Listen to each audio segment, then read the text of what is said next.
मनुष्य अपने जीवन में जो भी कर्म करता है, चाहे वे अच्छे हों या बुरे, उसका फल क्या उन्हें भोगना पड़ता है, अच्छे रूप में यानी कि सुख में या दुख में, ये आज मैं आपको समझाने वाला हूँ एक सत्य कथा के माध्यम से। तो दोस्तों, अगर वीडियो आपको पसंद आए तो कमेंट में राधे राधे जरूर लिखिएगा और इस वीडियो को लाइक जरूर करिएगा। एक महात्मा थे, उन्हें मोहरे और असरफियां भेंट मिलती थी। सिद्धांत के अनुसार वैरागी के लिए धन और संपत्ति का संग्रह करना उचित नहीं। जब 4-5 मोहरे इकट्ठा हो गई तो उन्होंने विचार किया कि जब बहुत मोहरे इकट्ठा हो जाएंगी तो वो प्रयागराज के कुंभ में संतों के लिए भंडारा आयोजित करेंगे। मोहरे इकट्ठी करने के लिए महात्मा ने एक बड़ा सा डंडा बनवाया जो ऊपर से चूड़ीदार था लेकिन भीतर से खाली था। वो उसके अंदर मोहरे डालकर रखने लगे। अब वो जब भी श्रद्धालु जनों के पास जाते तो अंदर इच्छा रखते कि दक्षिणा में एक तो मोहर मिल ही जाए। कामना कोई भी हो, बांधने वाली होती है, इसलिए कोई चाह नहीं रखनी चाहिए, अपनी चाह प्रभु की चाह में मिला देनी चाहिए। धीरे धीरे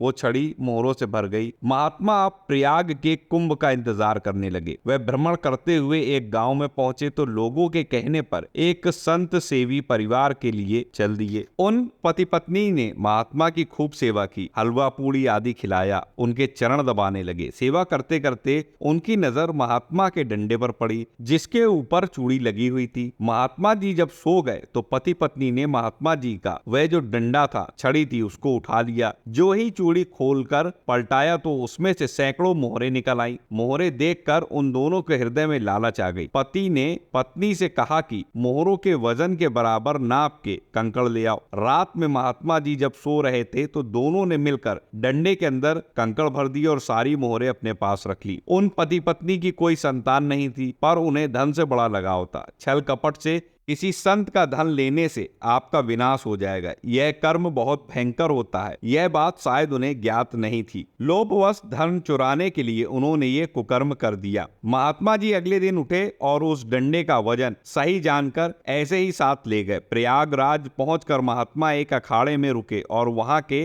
महंत को प्रार्थना की कि कल भोग का निमंत्रण संपूर्ण अखाड़ों को भेजा जाए और सबको दक्षिणा भी दी जाए। महंत ने हैरान होते हुए कहा कि महाराज जी, इसमें बहुत खर्चा होगा क्योंकि प्रयागराज में हजारों की संख्या में संत जन पधारे हैं, तो हो सके तो कुछ धन पहले ही दे दीजिए ताकि हम तैयारी कर सके। महात्मा ने अपने डंडे की सुरक्षा करने के लिए कहा कि मेरे पास धन की पूरी व्यवस्था है और मैं भंडारे के अंत में सबको दे दूंगा। महंत अपने पास से धन लगाकर सब सामग्री आदि ले आए और उन्होंने सब संत जनों को निमंत्रित कर दिया। जब भंडारा बनने लगा तो वो महात्मा के पास आए और बोले कि अब आप आगे की व्यवस्था के लिए कुछ धन दे दीजिए। भंडारा बन रहा है और संत जन भी निमंत्रित हैं, पर आगे के लिए हमारी इतनी सामर्थ्य नहीं कि अब हम खर्च उठा सके। महात्मा अपना डंडा उठाकर लाए और कहने लगे, आपको विश्वास नहीं तो देखिए। कहते कहते जैसे ही उन्होंने चूड़ी खोलकर डंडे को पलटाया तो अंदर से कंकड़ निकलकर गिरने लगे। महात्मा जी की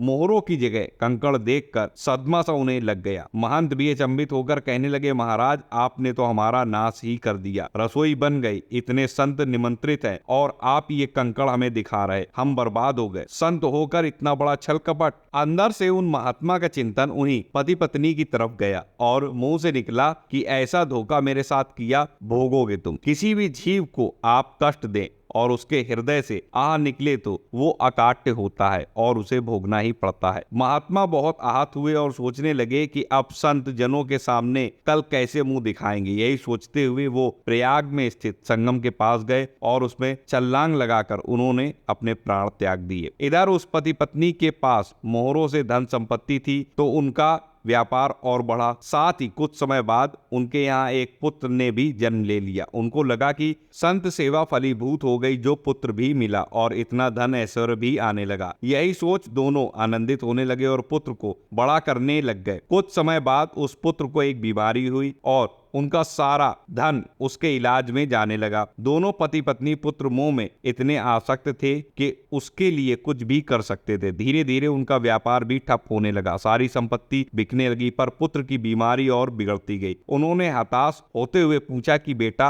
अब हम तुम्हारे लिए क्या कर सकते हैं? अब तो ज्यादा संपत्ति भी नहीं रह गई। उसने उत्तर दिया, मेरी अंतिम इच्छा है, प्रयाग चलो और वहां जितने भी संत जन हैं उनके लिए भंडारा करवाओ। मुझे लगता है मैं अब नहीं बचूंगा बचूंगा, संपत्ति नहीं है तो घर बेच दो, मेरे लिए ही तो है, मेरी अंतिम इच्छा पूरी करो। पति पत्नी ने घर बेच दिया और पुत्र को लेकर प्रयाग चल दिए। वहां जाकर उन्होंने संत सेवा की और सबके लिए भंडारा करवाया। सब होने के बाद पुत्र ने कहा, अब मुझे संगम तक ले चलो। जब वहां ले गए तो पुत्र के रूप में महात्मा ने अपनी पहचान कराते हुए याद दिलाया कि समझे, तुमने जो मुझसे धन चुराया था, अब मैंने वो वापस छीन लिया। मैं वही महात्मा हूँ जिसकी तुमने मोहरें चुराई थी। तुम्हारे पास कुछ नहीं रह गया, अब केवल ममता और आसक्ति में जलकर मरो और नरक प्राप्त करो। ये कहते ही उस पुत्र रूपी महात्मा ने शरीर छोड़ दिया। इस कहानी से हमें ये समझना है कि महात्मा को दोबारा जन्म लेना पड़ा और पति पत्नी को दुर्गति भोगनी पड़ी। ऐसा नहीं कि आप जो कर रहे हैं उसे कोई देख नहीं रहा या उसका कोई हिसाब किताब नहीं। इसलिए